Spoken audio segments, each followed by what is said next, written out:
Voilà, bien-aimés, bonsoir. On va méditer un moment la parole de Dieu. Je vous invite à faire une lecture qui sera un peu comme le calendrier journalier sur une semaine des derniers événements qui ont amené le Seigneur jusqu'à la croix, c'est-à-dire donc à Pâques. On le voit, les grands de ce monde, les présidents de ce monde ont tous des agendas préparés longtemps à l'avance, avec des journées déjà remplies, presque minutées. Parce que rien n'est laissé au hasard, forcément, tout est organisé à l'avance. Si on peut se permettre de prendre cette image et de considérer de cette manière-là ce que le Seigneur va vivre, nous découvrons tout, mais lui, il sait tout à l'avance. Et tous ces événements, jour par jour, ne sont pas là de manière hasardeuse, mais le Seigneur les a intégrés dans ces derniers moments qui vont l'amener jusqu'à la croix. Donc on va passer du vendredi au vendredi, donc on est aujourd'hui 8 jours avant le vendredi qui amènera malheureusement la crucifixion. Et donc 8 jours avant, on est dans l'évangile de Luc au chapitre 18 verset 31. Luc 18, 31. Jésus prit les 12 après de lui et leur dit, voici, nous montons à Jérusalem, et tout ce qui a été écrit par les prophètes au sujet du Fils de l'homme s'accomplira. Car il sera livré aux païens, on se moquera de lui, on l'outragera, on crachera sur lui, et après l'avoir battu de verge, on le fera mourir. Et le troisième jour, il ressuscitera. Mais ils ne comprirent rien à cela. C'était pour eux un langage caché, des paroles dont ils ne saisissaient pas le sens. On peut le comprendre, les disciples ne sont pas du tout dans cette réflexion de penser à ce qui va arriver dans 8 jours. Mais le Seigneur, oui, parce que lui, c'est un compte à rebours qui remonte très très loin. 8 siècles avant, même le prophète Ésaïe au chapitre 53 en parle. Et quand on remonte comme cela notre calendrier, on remonte jusqu'à la Genèse, le jour où Adam et Ève ont péché. Ça a été le début d'une histoire qui se déroule comme un agenda qui amène le Seigneur jusqu'à ce moment-là. Et rien n'est laissé au hasard, tout est connu d'avance, au détail près. Puisque le Seigneur connaît les détails de nos vies, forcément il connaît aussi les détails de ces derniers moments, et il les connaît à l'avance. Il y a des choses que nous, on ne souhaiterait pas connaître à l'avance, parce qu'elles sont certainement lourdes à porter. Notamment, les derniers moments de la vie de quelqu'un. Bien lui, il le sait à l'avance. Donc c'est extrêmement lourd à porter, non seulement à titre personnel, mais dans la mesure où il deviendra péché pour nous, où il portera le châtiment, il recevra le châtiment qui nous donne la paix, c'est innommable, la charge dure, difficile, lourde à porter, émotionnelle, spirituelle, que le Seigneur doit gérer. Et il en parle à des hommes et des femmes qui, en fait, ne comprennent rien du tout. Ils ne comprirent rien à cela. C'était pour eux un langage caché, des paroles dont ils ne saisissaient pas le sens. Et parfois, nous sommes comme cela avec le Seigneur. Quand il nous parle, on ne comprend pas. C'est même assez souvent d'ailleurs, que lorsque le Seigneur nous parle, nous ne comprenons pas du premier coup. Mais il le sait. D'une certaine manière, on pourrait même dire qu'il a l'habitude. Il sait très bien qu'il faut parler aux hommes plus tôt pour leur donner le temps de se repentir, de réagir, de réfléchir. Donc ne soyons pas surpris si à notre niveau, modeste niveau, ça nous arrive aussi. Si nous parlons à quelqu'un et que ce que nous lui disons, il ne veut pas l'entendre, il n'a pas envie de l'entendre, il n'en a rien à faire, il ne comprend rien, et parfois nous, ça nous agace, ça nous énerve. C'est l'erreur dans laquelle en fait il ne faut pas tomber, parce que c'est une réalité. On pourrait dire même que c'est symptomatique d'une drôle de maladie, si on peut appeler ça une maladie qui s'appellerait le péché. Le péché n'étant pas une maladie, bien sûr, mais les conséquences du péché font que rien ne fonctionne normalement dans notre cœur et dans notre esprit et dans notre tête, au point que quand on nous dit de faire quelque chose de bien, la première réaction c'est de faire l'inverse.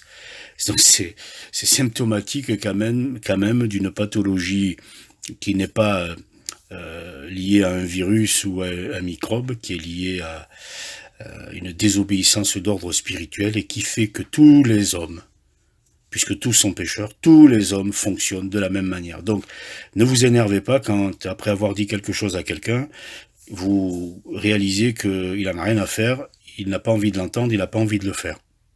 J'oserais dire c'est normal. La réaction première, c'est celle-là. Donc, et comme tout le monde là, on pourrait dire qu'il y a une forme de normalité, puisque tout le monde fait pareil, quasiment tout le monde fait pareil. Il n'y a pas un juste, pas même un seul. Donc ils comprennent rien. Langage caché, ils n'en saisissent pas le sens. Mais le Seigneur ne s'arrête pas là. Et nous non plus, nous n'avons pas à baisser les bras du premier coup, bien au contraire. Alors il continue, il s'approche de Jéricho, et c'est ce beau récit de cet aveugle qui vient s'écrier « Aie pitié de moi !» Et Jésus, s'étant arrêté, ordonna qu'on le lui amène. « Que veux-tu que je te fasse ?»« Et que je recouvre la vue ?» répondit l'aveugle. « Seigneur, que je recouvre la vue. » Recouvre la vue. Ta foi t'a sauvé. Rien n'arrête le Seigneur dans la bénédiction qu'il apporte aux hommes, même pas la pression qui est en train de peser sur ses épaules et qui ferait que pour beaucoup, on aurait juste envie de se mettre dans un coin tranquille, de voir personne, de ne parler à personne. Il ne peut pas faire ça, parce que personne ne comprend, et il ne peut pas faire ça parce qu'au contraire, il est venu pour bénir.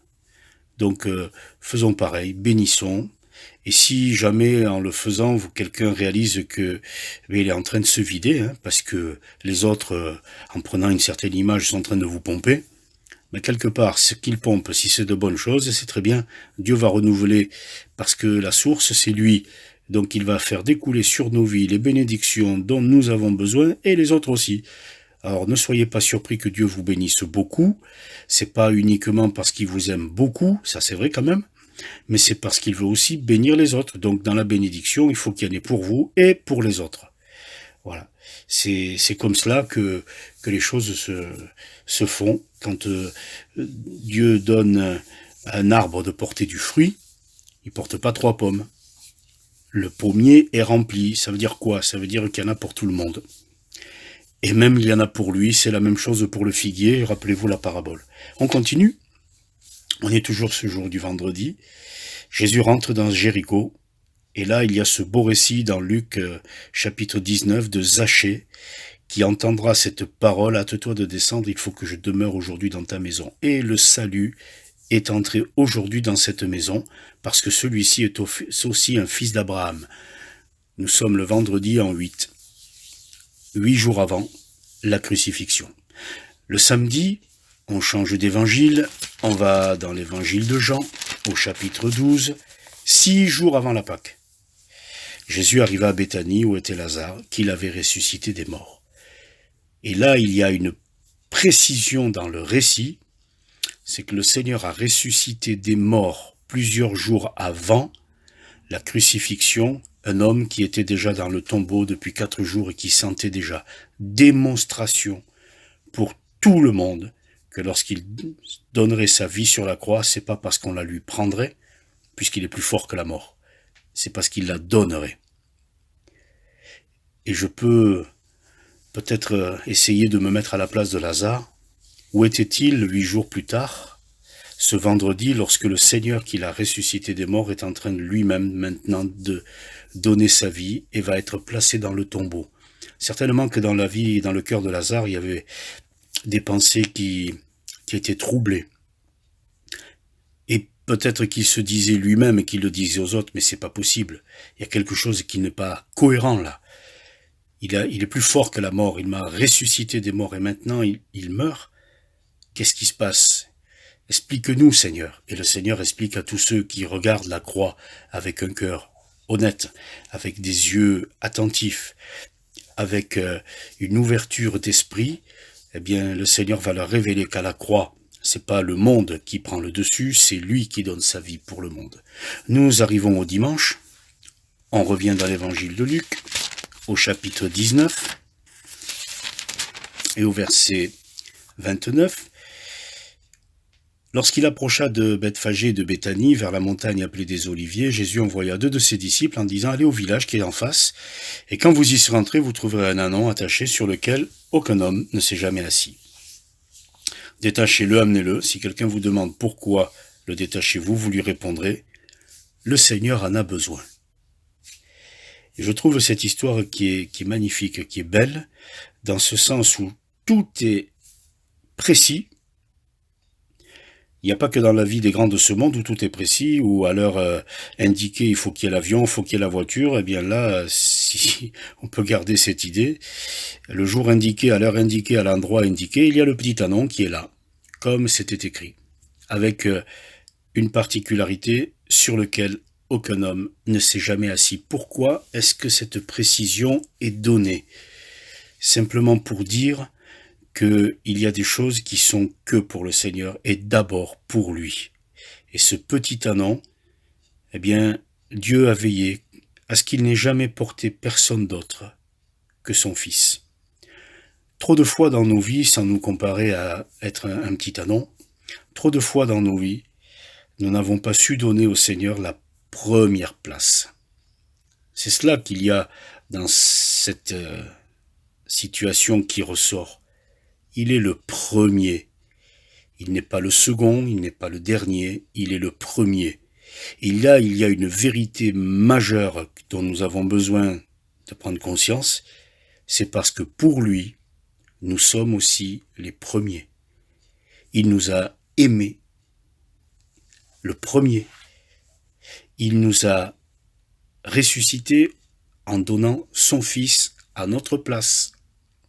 Donc, nous sommes logés à la première place. Parce que le Fils, c'est le Fils unique du Père, le Fils aimé du Père. Il n'y en a pas d'autre. Donc il y a quelque chose d'unique dans l'amour que le Seigneur a pour nous. Et trop souvent, nous, eh bien, nous mettons les choses de Dieu au rang de ce qui est commun, de ce qui est un petit peu routinier. C'est presque offusquant quand vous réalisez que on vous apprécie pas plus que ça, pas moins non plus, vous êtes au même rang que les autres. Non, un papa n'est pas au même rang que les autres, une maman n'est pas au même rang que les autres. On aime les autres, mais un père et une mère, c'est différent. Eh bien, le Seigneur doit avoir la première place. Et ce petit ânon, eh bien, pour la première fois de sa vie, il va porter quelqu'un, c'est le Seigneur. On verra pour les autres après. Et si quelqu'un vous demande pourquoi, vous répondrez, le Seigneur en a besoin. Voilà. Il y a des choses qui sont simples, il ne faut pas trop se poser des questions. Pourquoi? Parce que le Seigneur en a besoin. J'oserais dire que si le Seigneur a eu besoin d'un petit ânon, je pense que pour nous, vous et moi, la question ne se pose même pas. Le Seigneur a besoin de nous pour le servir, pour être dans ce monde, ces lumières, ceux qui vont apporter quelque chose autour d'eux. Et là, c'est le dimanche. On passe au lundi. Jésus entra dans le temple et il se mit, verset 45, de Luc 19, 45, et il se mit à chasser ceux qui vendaient, leur disant, ma maison sera appelée une maison de prière, mais vous en avez fait une caverne de voleurs. Ce que Dieu attend de nous dans notre vie, ce sont des choses simples. Voilà. Qu'avons-nous fait de notre vie? Est-ce que c'est un endroit où tout le monde vient s'installer comme il veut, quand il veut, pour faire ce qu'il veut? Ou est-ce que nous mettons un petit peu d'ordre? Et dans notre vie, la première des choses qui est importante, c'est de prier et de s'adresser au Seigneur, d'avoir un temps de partage avec lui, quel que soit le moment de la journée. Le Seigneur n'est pas exigeant, hein. On peut prier le matin, le midi, le soir, la nuit. On peut prier assis, debout, couché, puisque je médite sur toi l'éveil de la nuit. Il n'y a pas de problème. Le Seigneur n'émet aucune exigence, si ce n'est de dire moi, dans ma maison, je vous ai donné une place d'honneur. J'attendrai que, à minima, dans votre maison, vous mettiez de l'ordre. Et si nous comprenons et nous attendons que ceux qui s'approchent de Dieu mettent de l'ordre dans leur vie, ça veut dire que ceux qui marchent aujourd'hui avec Dieu ont déjà mis de l'ordre dans leur vie. Donc, dans quel ordre est notre vie aujourd'hui? C'est à nous de nous poser la question à nous-mêmes. N'allez pas poser la question aux autres, qu'est-ce que tu penses de ma vie chrétienne? Parce que si vous le faites, vous prenez un risque, c'est qu'il vous parle franchement. Mais dans ce cas-là, il faudra être honnête et jouer la réciprocité et leur dire aussi, bon, mais maintenant que tu m'as parlé franchement, je vais te parler aussi franchement. Mais ça peut, des fois, se terminer pas toujours en réunion de prière. Voilà.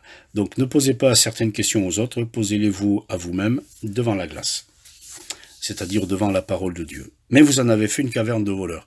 Dans ce sens, vous en avez fait toute autre chose. Et nos vies ne doivent pas devenir toute autre chose que d'être une vie à la gloire de Dieu, au service de Dieu. On est le mardi, les jours passent. Pour le Seigneur, c'est un compte à rebours difficile. Au point que le mardi, dans Matthieu, chapitre 26 et le verset 6, comme Jésus était à Béthanie, dans la maison de Simon le lépreux, une femme s'approcha de lui, tenant un vase d'albâtre qui renfermait un parfum de grand prix, et pendant qu'il était à table, elle répandit le parfum sur sa tête. Les disciples, voyant cela, s'indignèrent et dirent « À quoi bon cette perte? On aurait pu vendre ce parfum très cher et en donner le prix aux pauvres. » Jésus, en étant aperçu, leur dit « Pourquoi faites-vous de la peine à cette femme? Elle a fait une bonne action à mon égard. Car vous avez toujours des pauvres avec vous, mais vous ne m'avez pas toujours. » Et on sent que le Seigneur compte les heures. En répandant ce parfum sur mon corps, elle l'a fait pour ma sépulture. Je pense qu'ils n'ont pas compris. Je vous le dis, en vérité, partout où cette bonne nouvelle sera prêchée dans le monde entier, on racontera aussi en mémoire de cette femme ce qu'elle a fait.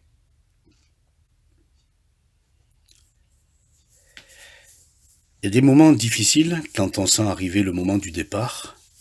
Eh bien, le Seigneur sent arriver le moment du départ.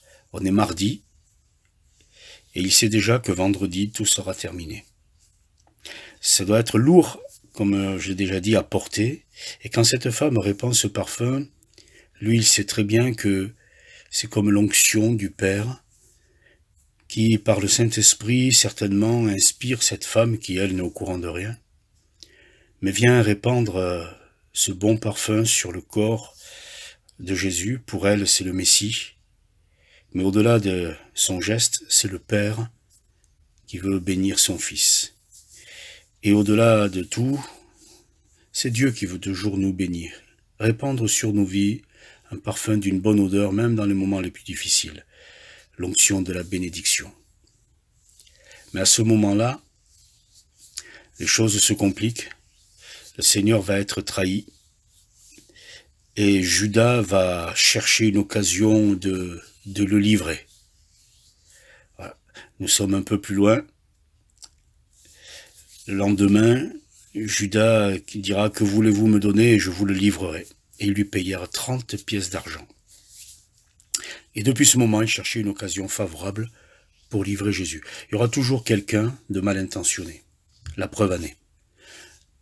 Même autour de nous, il y aura toujours quelqu'un de mal intentionné. Donc, laissons ceux qui ont un esprit mauvais de trahison faire leur chemin, suivre leur chemin. Marchons avec Dieu et le Seigneur saura agir et rendre justice à chacun. On arrive au jeudi, et là c'est le dernier jour, c'est la dernière nuit. Le Seigneur ne dormira plus, puisque dans la nuit du jeudi à vendredi, il n'a pas dormi du tout. On est dans Luc au chapitre 22, c'est le dernier repas, et au verset 14, l'heure étant venue, il se mit à table, et les apôtres avec lui, et il leur dit « Je désirais vivement manger cette Pâque avec vous avant de souffrir. Car je vous le dis, je ne la mangerai plus jusqu'à ce qu'elle soit accomplie dans le royaume de Dieu. » Et, ayant pris une coupe et rendu grâce, il dit « Prenez cette coupe, distribuez-la entre vous, car je vous le dis, je ne boirai plus désormais du fruit de la vigne, jusqu'à ce que le royaume de Dieu soit venu. » Ensuite, il prit du pain, et après avoir rendu grâce, il le rompit, le leur donnant, disant « Ceci est mon corps qui est donné pour vous, faites ceci en mémoire de moi. » Il prit de même la coupe après le souper, la leur donnant, disant « Cette coupe est la nouvelle alliance à mon sang qui est répandue pour vous. Cependant, voici la main de celui qui me livre est avec moi à cette table.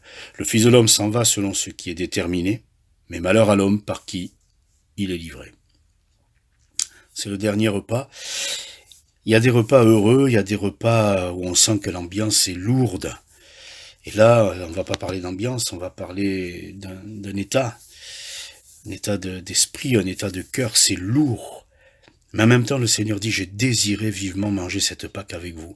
Quand nous prenons le pain et le vin, arrêtons de prendre le pain et le vin pour nous, comme pour dire, Seigneur, merci de la bénédiction que tu me donnes, sous-entendu jusqu'à la semaine prochaine, pour ceux qui prennent le pain toutes les semaines, d'autres le prennent tous les mois ou plus, mais c'est pas une bénédiction jusqu'à la prochaine fois. C'est à ce moment-là, je dois être conscient pleinement de ce que mon Seigneur a fait et de l'importance que cela revêt à ses yeux. J'ai désiré vivement manger cette Pâque avec vous, avant de souffrir. Et mon corps, ce pain, c'est mon corps qui est rompu, qui est donné, pour vous, et faites ceci en mémoire de moi. Et nous devons toujours dans notre vie avoir le souvenir de l'amour du Seigneur manifesté pour nous. C'est notre point d'ancrage, c'est notre force. C'est le dernier repas. Nous savons comment va se dérouler la nuit. Le lendemain, on tourne la page. La situation a évolué, malheureusement, et le Seigneur, au chapitre 23, verset 33, lorsqu'ils furent arrivés au lieu appelé Crâne, ils le crucifièrent là, ainsi que les deux malfaiteurs, l'un à droite et l'autre à gauche. Et ce vendredi-là, le Seigneur donc va être crucifié, portant sur lui le châtiment qui donne la paix, devenant péché pour nous, recevant ce que mérite le péché par amour pour nous, afin de nous donner la vie. Alors dans 8 jours, n'oublions pas les événements qui se dérouleront, et d'ici là, rappelons-nous jour par jour ce que le Seigneur a vécu et qui pour lui était comme un compte à rebours. Mais néanmoins, il a passé toutes ces étapes sans reculer, même si dans la nuit de Gethsémane, sa prière a souligné l'intensité de la difficulté à aller jusqu'au bout, mais il est allé jusqu'au bout. Et dans la mesure où le Seigneur est allé jusqu'au bout, eh bien ça veut dire que dans nos vies, il ira toujours jusqu'au bout afin de nous bénir, de nous sauver. Que son nom soit loué.